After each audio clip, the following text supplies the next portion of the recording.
Salam sejahtera Malaysia, denyut nadi suara rakyat bergema di channel ini.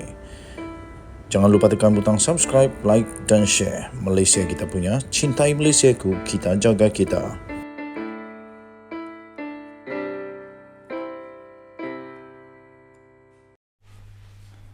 Salam sejahtera Malaysia, selamat pagi tuan-tuan dan puan-puan yang dihormati sekalian. Berita buruk untuk Tan Sri Muhyiddin Yassin dan juga seluruh PPBM.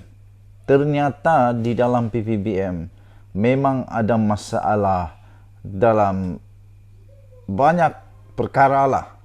Tapi ini sudah dibuktikan pada hari ini. Wan Saiful, iaitu ahli PPBM berpangkat besar, Wan Saiful Wanjan, dan juga ahli perniagaan yang mesra dengan Bersatu akan didakwa di mahkamah pada pagi ini. Suruhanjaya Pencegahan Rasuah Malaysia SPRM dijangka akan mendakwa Ketua Penerangan Bersatu. Ketua Penerangan Bersatu iaitu Wan Saiful Wanjan hari ini ketika agensi itu sedang menyiasat kewangan parti berkenaan. Sumber SPRM mengesahkan ahli Parlimen Tasik Gelugur itu telah ditahan dan akan didakwa di mahkamah esok berhubung inisiatif Jana Wibawa. Beberapa sumber Bersatu pula mengesahkan kepada Malaysia Kini bahawa Wan Saiful telah pergi ke ibu pejabat SPRM Putrajaya pada hari ini iaitu kemarin untuk membantu siasatan. Sumber berkata, satu sumber turut berkata dia telah pergi ke pejabat SPRM pada jam 8 malam dan tidak dapat dihubungi sejak itu. Dijangka yang turut didakwa bersamanya pada pagi ini ialah seorang ahli perniagaan iaitu Adam Radlan yang sebelum ini telah pun ditahan reman beberapa hari untuk proses siasatan oleh SPRM. Sementara itu, jemputan akhbar daripada SPRM menyatakan dua individu akan didakwa di Mahkamah Kuala Lumpur berhubung kes Jana Wibawa pagi ini. Kedua-dua individu itu tidak dinamakan seperti amalan biasa dalam jemputan sedemikian. Penangkapan itu dibuat ketika siasatan terhadap akaun Bersatu dan inisiatif kerajaan semasa era presidennya sendiri iaitu Tan Sri Muhyiddin Yassin menjadi Perdana Menteri.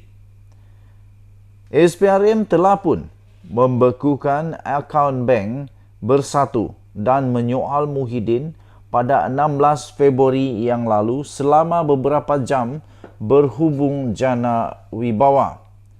Projek Jana Wibawa atau program Jana Ekonomi Pemerkasaan Kontraktor Bumiputra Berwibawa diperkenalkan untuk mempercepatkan pelaksanaan projek dan memacu pemulihan ekonomi negara pasca COVID-19.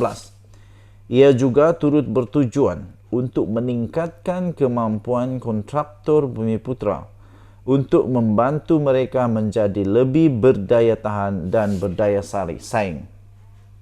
Dalam perkembangan yang berkaitan juga, Menteri di Jabatan Perdana Menteri Undang-Undang dan Reformasi Institusi iaitu Azalina Osman Said berkata, beberapa senarai surat setuju terima SST yang dikeluarkan menerusi projek di bawah program Jana Ekonomi Pemerkasaan Kontraktor Bumiputra Berwibawa atau Jana Wibawa adalah melibatkan ahli keluarga pemimpin utama parti politik tertentu.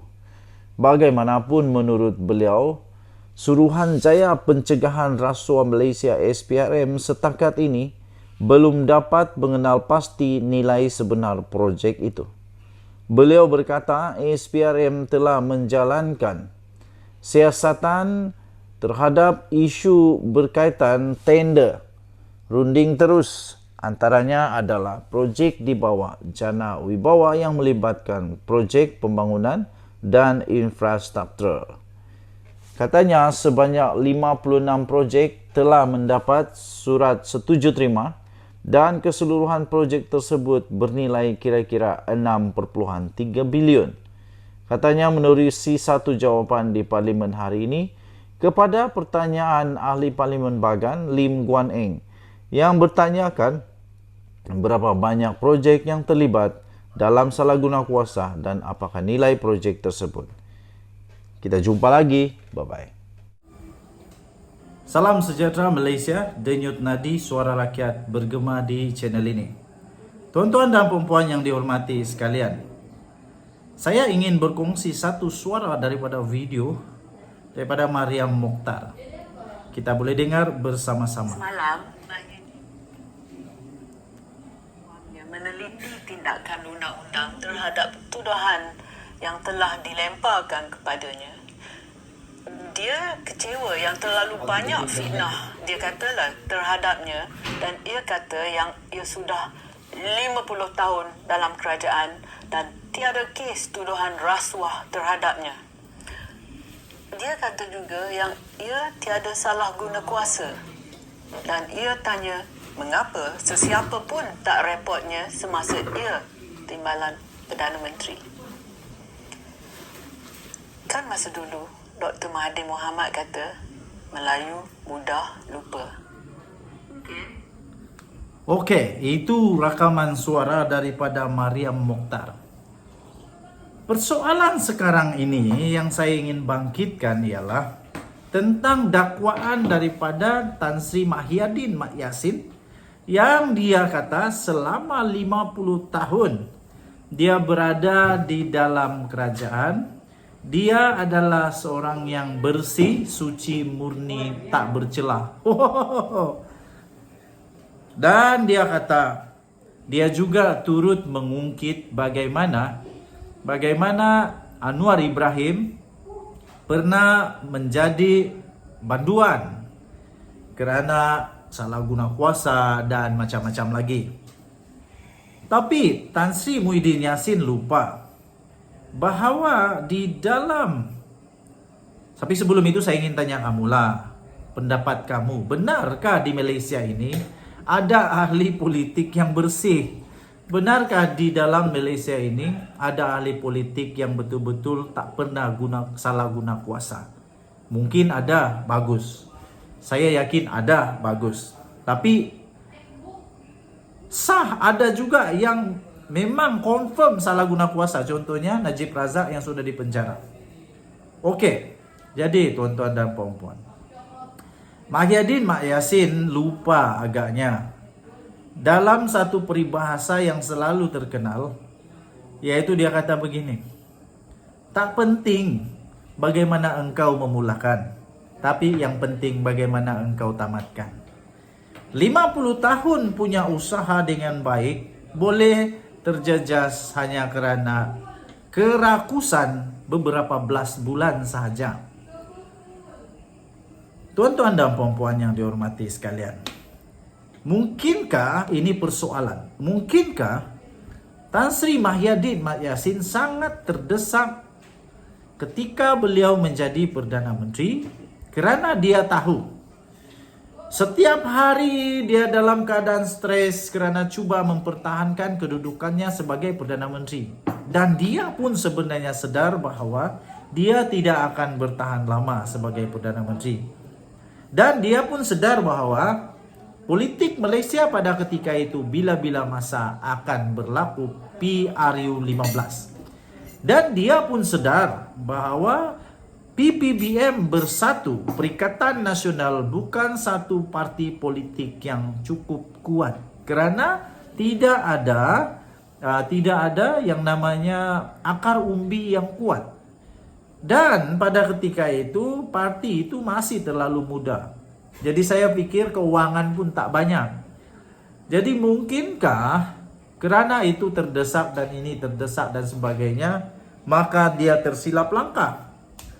Rasanya tidak kot kan? Saya pikir tidaklah. Tapi berlainan pula dengan apa yang disebut-sebut oleh pemerhati politik, pakar-pakar ekonomi, pakar-pakar undang-undang, termasuklah presiden daripada Persatuan Kontraktor Melayu Malaysia. Tuan-tuan dan puan-puan yang dihormati sekalian, adakah Tan Sri Muhyiddin Yassin akan menamatkan karier politiknya seperti Najib Razak juga, iaitu menjadi banduan? Denyut Nadi Suara Rakyat bergema di channel ini. Jangan lupa untuk tekan butang subscribe, like dan share. Malaysia kita punya, cintai Malaysia ku, kita jaga kita. Kita jumpa lagi, bye-bye.